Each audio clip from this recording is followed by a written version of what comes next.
அதிகாரம். இஸ்ரவேலரே, நீங்கள் பிழைத்திருக்கும்படிக்கும் உங்கள் பிதாக்களின் தேவனாகிய கர்த்தர் உங்களுக்கு கொடுக்கிற தேசத்தில் நீங்கள் பிரவேசித்து அதை சுதந்தரித்துக் கொள்ளும்படிக்கும் நீங்கள் கைக்கொள்வதற்கு நான் உங்களுக்கு போதிக்கிற கட்டளைகளையும் நியாயங்களையும் கேளுங்கள். நான் உங்களுக்கு கற்பிக்கும் உங்கள் தேவனாகிய கர்த்தரின் கட்டளைகளை நீங்கள் கைக்கொள்ளும்படி நான் உங்களுக்கு கற்பிக்கிற வசனத்தோடே நீங்கள் ஒன்றும் கூட்டவும் வேண்டாம், அதில் ஒன்றும் குறைக்கவும் வேண்டாம். பாகால் பேயோரின் நிமித்தம் கர்த்தர் செய்ததை உங்கள் கண்கள் கண்டிருக்கிறது.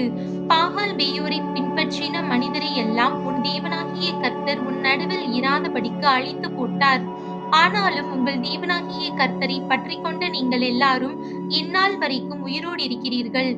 நீங்கள் சுதந்தரித்துக் கொள்ளும்படி பிரவேசிக்கும் தேசத்தில் நீங்கள் கைக்கொள்ளும் பொருட்டு என் தேவனாகிய கர்த்தர் எனக்கு கற்பித்தபடியே நான் உங்களுக்கு கட்டளைகளையும் நியாயங்களையும் போதித்தேன்.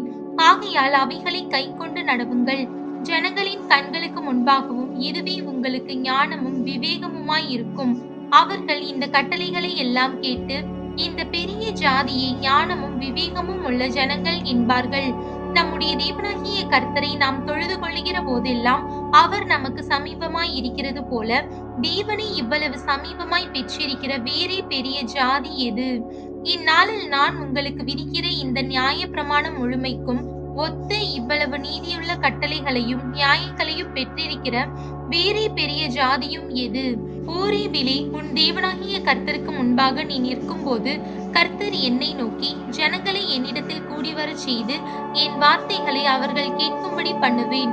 அவர்கள் பூமியில் உயிரோடு இருக்கும் நாளெல்லாம் எனக்கு பயந்திருக்கும்படி அவைகளை கற்றுக்கொண்டு தன் பிள்ளைகளுக்கும் போதிக்க கடவர்கள் என்று சொல்லிய நாளில் உன் கண்கள் கண்ட காரியங்களை நீ மறவாதபடிக்கும், உன் ஜீவனுள்ள நாளெல்லாம் அவைகள் உன் இருதயத்தை விட்டு நீங்காதபடிக்கும் நீ எச்சரிக்கையாய் இருந்து உன் ஆத்துமாவை ஜாக்கிரதையாய் காத்துக்கொள். அவைகளை உன் பிள்ளைகளுக்கும் உன் பிள்ளைகளின் பிள்ளைகளுக்கும் அறிவிக்க கடவாய். நீங்கள் சேர்ந்து வந்து மலையின் அடிவாரத்தில் நின்றீர்கள்.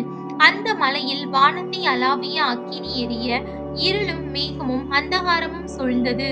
அந்த அக்கினியின் நடுவிலிருந்து கர்த்தர் உங்களோடே பேசினார். வார்த்தைகளின் சத்தத்தை நீங்கள் கேட்டீர்கள். அந்த சத்தத்தை நீங்கள் கேட்டதே அன்றி ஒரு ரூபத்தையும் காணவில்லை. நீங்கள் கைக்கொள்ள வேண்டும் என்று அவர் உங்களுக்கு கட்டளையிட்ட 10 கற்பனைகளாகிய தம்முடைய உடன்படிக்கையை அவர் உங்களுக்கு அறிவித்து அவைகளை 2 கற்பலகைகளில் எழுதினார். நீங்கள் சுதந்தரித்துக் கொள்ள போகிற தேசத்தில் நீங்கள் கைக்கொள்ள வேண்டிய கட்டளைகளையும் நியாயங்களையும் உங்களுக்கு போதிக்க வேண்டும் என்று அக்காலத்தில் கர்த்தர் எனக்கு கட்டளையிட்டார். கர்த்தர் ஓரேபிலே அக்கினியின் நடுவில் இருந்து உங்களோடு பேசின நாளில் நீங்கள் ஒரு ரூபத்தையும் காணவில்லை.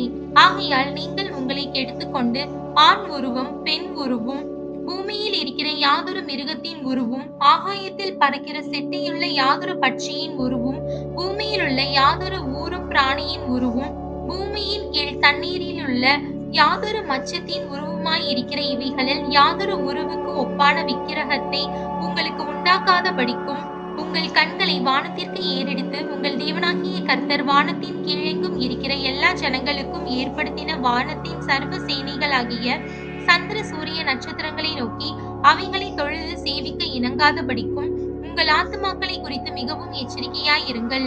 இந்நாளில் நீங்கள் இருக்கிறது போல தமக்கு சுதந்திரமான ஜனமாய் இருக்கும்படி கர்த்தர் உங்களை சேர்த்து கொண்டு உங்களை எகிப்து என்னும் இருப்பு கால வாயிலிருந்து புறப்பட பண்ணினார்.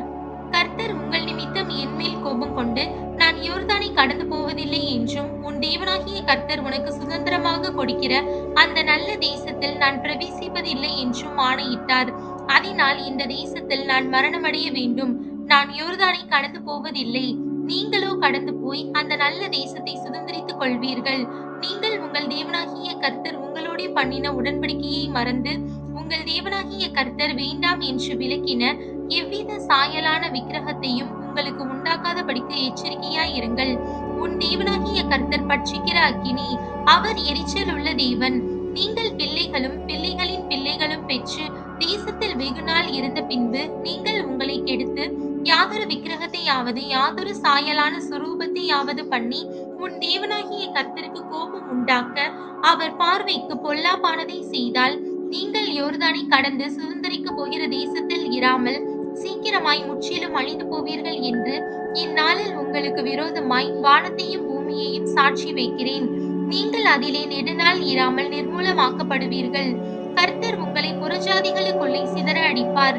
கர்த்தர் உங்களை கொண்டு போய் விடப்போகிற ஜாதிகளிடத்திலே கொஞ்ச ஜனங்களாய் மீந்திருப்பீர்கள். அங்கே காணாமலும் கேளாமலும் சாப்பிடாமலும் முகராமலும் இருக்கிற மரமும் கல்லுமான மனுஷர் கைவேலை ஆகிய தேவர்களை சேவிப்பீர்கள். அப்பொழுது அங்கே இருந்து உன் தேவனாகிய கர்த்தரை தேடுவாய். உன் முழு இருதயத்தோடும் உன் முழு ஆத்துமாவோடும் அவரை தேடும்போது அவரை கண்டடைவாய்.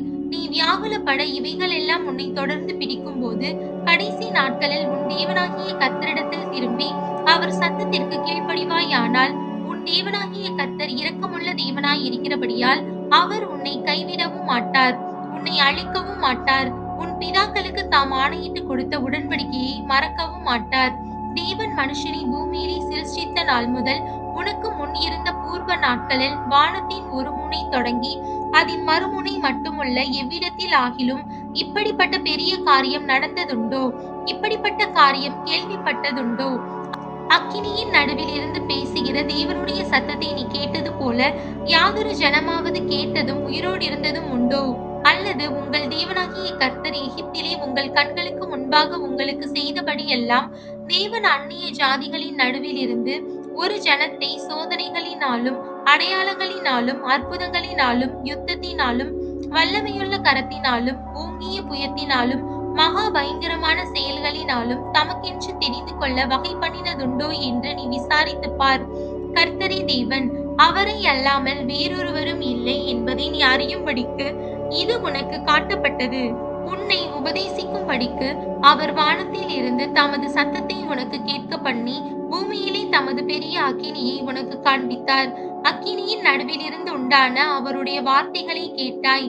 அவர் உன் பிதாக்களில் அன்பு கூர்ந்தபடியால் அவர்களுடைய பின் சந்ததியை தெரிந்து கொண்டு உன்னிலும் பலத்த பெரிய ஜாதிகளை உனக்கு முன்னின்று துரத்தவும் உன்னை அழைத்து கொண்டு போய் இந்நாளில் இருக்கிறது போல அவர்கள் தேசத்தை உனக்கு சுதந்திரமாக கொடுக்கவும் உன்னை தமது முகத்துக்கு முன் தமது மிகுந்த வல்லமையினால் எகிப்திலிருந்து புறப்பட பண்ணினார். ஆகையால் உயர வானத்திலும் தாழ பூமியிலும் கர்த்தரே தேவன், அவரை தவிர ஒருவரும் இல்லை என்பதை நீ இந்நாளில் அறிந்து உன் மனதிலே சிந்தித்து நீயும் உனக்கு பின்வரும் உன் பிள்ளைகளும் நன்றாய் இருக்கும்படிக்கும் உன் தேவனாகிய கர்த்தர் உனக்கு என்றைக்கும் கொடுக்கிற தேசத்திலே நீ நீடித்த நாளாய் இருக்கும்படிக்கும் நான் இன்று உனக்கு கற்பிக்கிற அவருடைய கட்டளைகளையும் அவருடைய கற்பனைகளையும் கைக்கொள்ள கடவாய் என்றான். முற்பகையின்றி கைப்பிசகாய் பிறனை கொன்றவன் அடைக்கல பட்டணங்களில் ஒரு பட்டணத்தில் தப்பியோடி போய் பிழைத்திருக்கும்படியாக ரூபனியரை சேர்ந்த சமபூமி ஆகிய வனாந்திரத்தில் உள்ள பேசேரும், காத்தியரை சேர்ந்த கீலியாத்தில் உள்ள ராமோத்தும், மனாசேயரை சேர்ந்த பாசானில் உள்ள கோலானும் ஆகிய 3 பட்டணங்களை மோசே யோர்தானுக்கு இப்புறத்தில் சூரியோதய திசையிலே ஏற்படுத்தினான். இதுவே மோசே இஸ்ரவேல் புத்திரருக்கு விதித்த பிரமாணம்.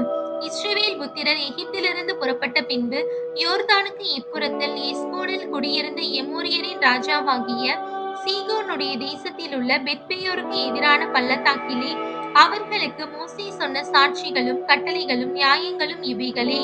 மோசேயும் இஸ்ரவேல் புத்திரரும் எகிப்திலிருந்து புறப்பட்ட பின்பு அந்த ராஜாவை முறியடித்து யோர்தானுக்கு இப்புறத்தில் சூரியோதய திசையில் அர்னோன் ஆற்றங்கரையில் உள்ள ஆரோவேர் தொடங்கி எர்மோன் என்னும் சீயோன் மலை வரைக்கும் உள்ள தேசமும், யோர்தானுக்கு இப்புறத்தில் சூரியோதய திசையில் அஸ்தோத் பிஸ்காவுக்கும் தாழ்ந்த சமனான வெளியை சேர்ந்த கடல் மட்டுமுள்ள சமனான வெளியனைத்தும் ஆகிய எமோரியருடைய 2 ராஜாக்களின் தேசங்களான சீகோனுடைய தேசத்தையும் பாசானின் ராஜாவாகிய ஓகின் தேசத்தையும் கட்டி கொண்டார்கள்.